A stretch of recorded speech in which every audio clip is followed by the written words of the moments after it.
It's all right. So we're going to roll. Erika Shields, Chief of Police, LMPD, and I also am going to have speaking with me Major Steve Healy, 2nd Division Commander. We had 2 shootings out here last night, 3 victims, one's deceased, one prognosis is not good. They were all younger, 15, couple of 16-year-olds. It goes without saying that the violence is unacceptable, and children getting killed is just, we shouldn't even be having this discussion. But that being said, our real reason for being out here today is just to let the community know that they are a priority to us. It's not, we don't just process a crime scene and leave. We need them to know that we are aware that this violence is going on here. We're aware that gunshots have become the norm, and they need to know that the department genuinely cares and wants to go beyond just making an arrest from last night's incidents. So by going to door, our hope is that communicating with these residents, that at some level it gives them some reassurance. I mean, what I said to the staff today is nobody should live in an area where the night before you had 2 shootings and potentially 2 homicides, separate incidents. I mean, that's not how we should be living in America.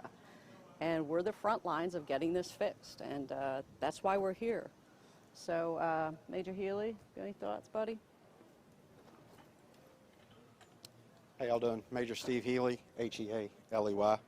I command the LMPD 2nd Division. It is really frustrating the amount of gun violence that we have.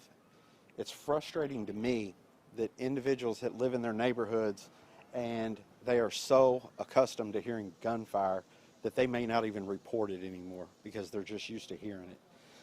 In this area, we've had 74 shot spotter runs. That's totally unacceptable. When we have children, and that's what they are, they're children getting shot in our streets, dying in our streets, that's unacceptable to me as the commander of the 2nd Division. My officers are going to be actively out in these neighborhoods. They are going to be visible. They are going to be approachable. If anybody has anything they need to talk about, anything they see, anything they want to relay, my officers are approachable. I'm approachable. My office is at 3419 Bone Avenue. You can come down there anytime and have a conversation. With the violence and the violent crime that we're seeing here in the 2nd Division, I have reached out to the ATF. Myself, my division, and my officers are going to be partnering with the ATF to combat some of this violent crime out here. Along with the violent crime, we're also seeing a spike in vehicular deaths. So we're going to be doing traffic enforcement in the 2nd Division as well. So be accustomed to seeing the marked cars in the neighborhoods because this is not acceptable anymore. The violent crime is no longer acceptable.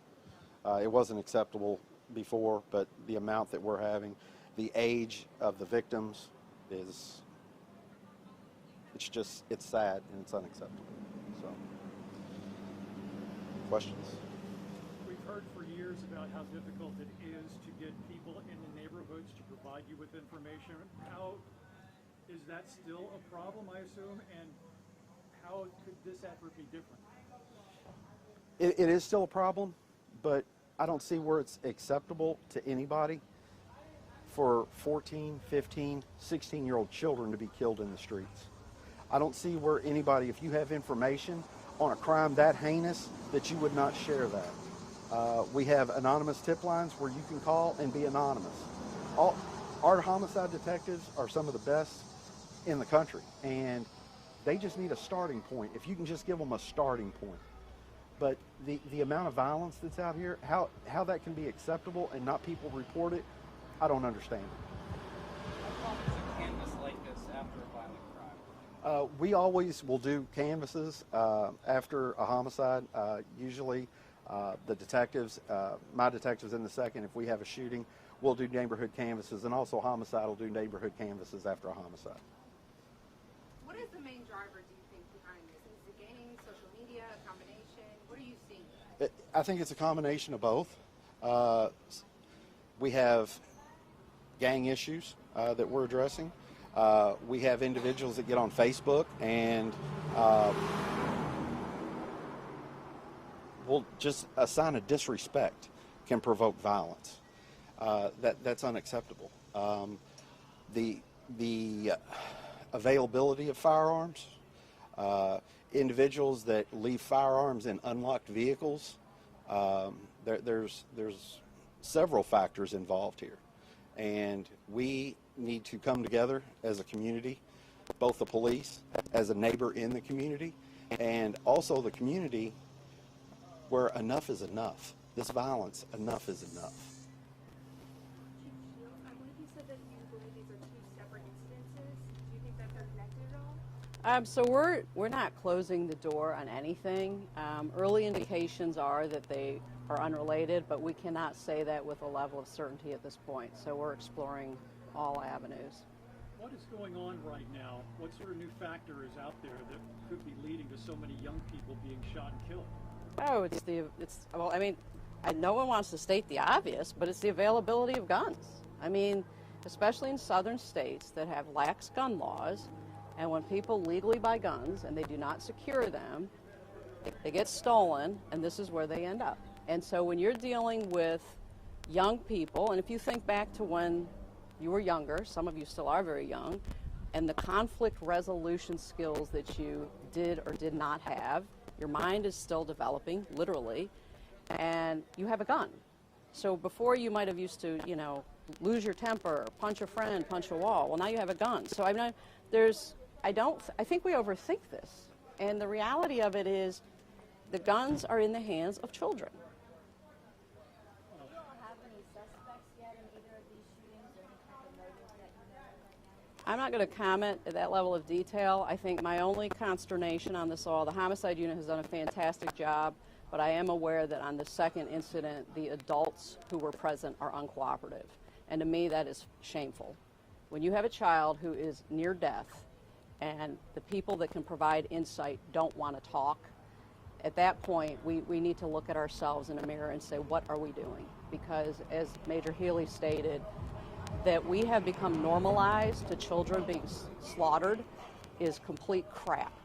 And as a society, I don't care what part of town you're on, we have got to be better than that. And that is why we're going to be out here, and we're going to appeal for the community to help us get this under control, because no one wants to live like this. You guys don't want to go home and have gunshots in your neighborhood, have your neighbors getting murdered, having people shot in the street. No one wants that. So we're going to get a handle on it. Whether these recent cases are related or not, we seem to be seeing a surge in cases involving young people. Is there something recent that has happened or is going on that is different? I think that Major Healy hit on it. It's when you start drilling down on the drivers of these cases, the simplicity of it all is alarming. It will be people getting offended by stuff said on social media. I mean, literally, it is that basic. And there's not some big, I guess folks want to come up with some elaborate scheme, underworld. No, children have guns. They had the availability of guns in the hands of young people is the driver of this. If you don't have the guns, you don't have the shooting.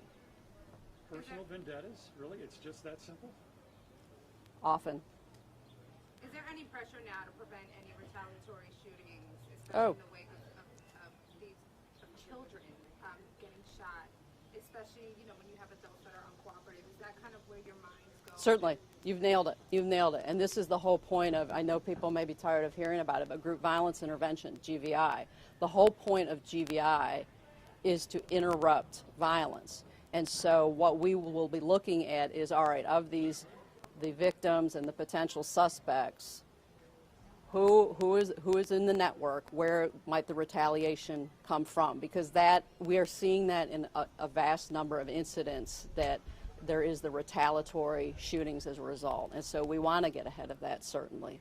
Yes. Thank you all. Appreciate you. Thank you all. Have a good day.